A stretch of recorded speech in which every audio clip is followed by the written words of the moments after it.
So we've done lots of integrating, and now we're going to see what your differentiating is like as well. So we're being asked to find out when r is 1 plus cos theta, and when is it perpendicular to the initial line.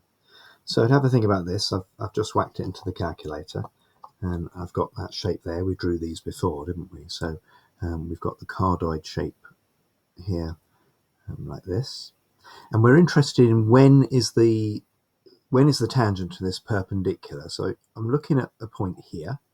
So I'm guessing that this is going to be at 2a 0. I think that's going to be, 0 to, 2a 0.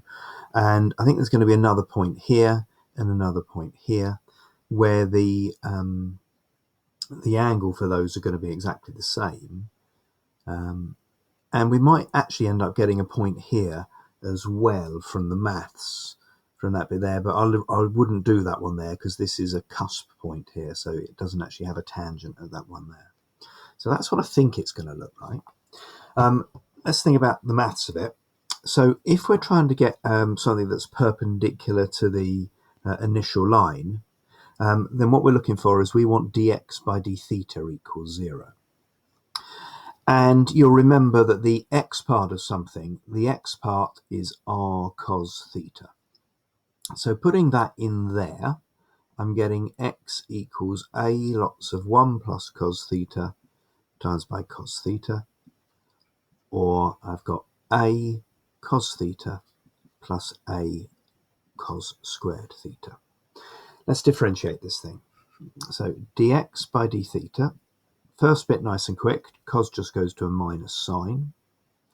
And how quickly can you do this one here? Well, maybe you've got to do a little chain rule because you can't do it in your head because it's the first one. So we're letting u equals cos theta. We're looking to try and differentiate. Well, I'll just do u squared, shall we? Cos goes to minus sine, and this goes to 2u. And of course, I've got an a in there as well. So this is going to minus from here, 2 from here, a from there, sine theta, and the other cos theta. And maybe you'll be able to do that in your head after a bit of practice. Let's factorize that out. So I've got minus a sine theta, lots of 1 minus 2 cos theta. And we want that to equal 0. So one choice here is sine theta equals 0. So that is theta equals 0. That's good. We thought that was going to be one there. And the other one at pi. And that's good because that's that one there, which we were rejecting. The other part of this is when, what have we got here? Cos theta equals minus a half. So sticking that in the calculator, the inverse cos of minus a half.